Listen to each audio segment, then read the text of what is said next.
Shalom dan salam sejahtera kepada semua jemaat hamba-hamba Tuhan dimanapun berada pada hari ini. Pada hari ini 27 Jun 2020 bersamaan dengan hari Sabtu, kita masih lagi meneruskan renungan singkat kita pada hari ini, yaitu kuasa penyertaan Tuhan dalam bagian yang ke-6.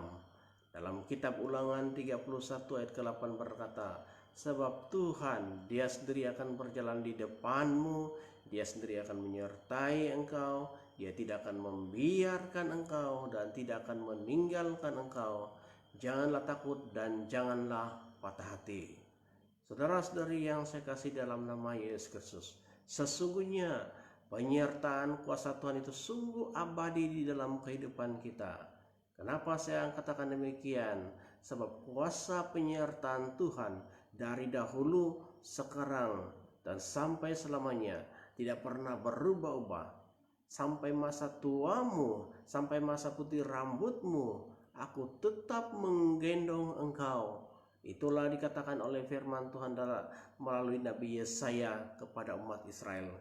Dalam Yesaya 46 ayat ke-4e berkata, saudara, sebab sampai masa tuamu aku tetap Dia, dan sampai masa putih rambutmu aku menggendong engkau. Sekali lagi, sampai masa tuamu aku tetap Dia, dan sampai masa putih rambutmu aku menggendong kamu.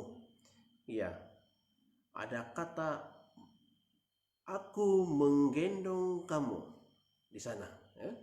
Jadi kuasa penyertaan Tuhan itu di dalam kehidupan kita, saudara, sama artinya yang mana Tuhan menggendong kita, ataupun Tuhan mengangkat kita. Tetapi persoalannya bagaimana, ya? Tuhan mau menggendong kita daripada hal apa? Tuhan mau menggendong kita dari hal yang bagaimana?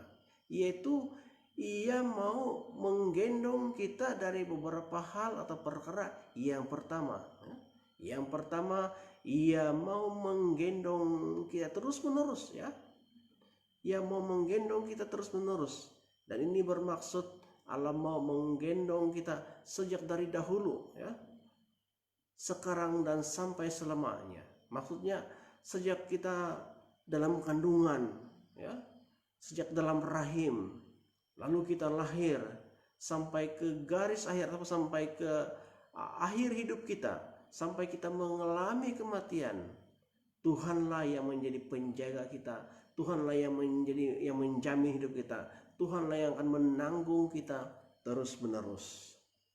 Yang kedua, aku menggendong kamu, kata Tuhan, itu berarti Ia mau memikul bebanan kita, ya.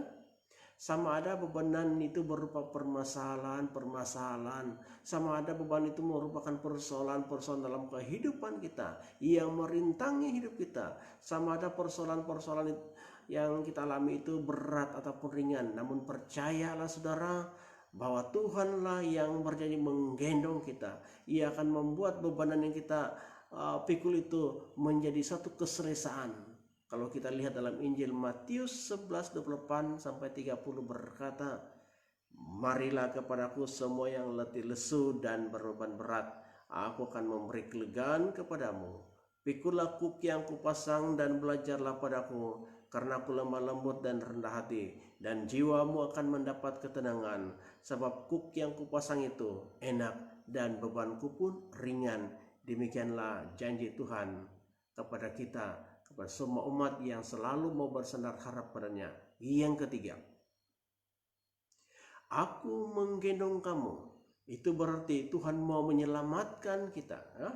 Nah, kata diselamatkan di sini maksudnya bahwa Tuhan telah menebus kita daripada dosa-dosa. Tuhan telah menebus kita daripada kematian kekal.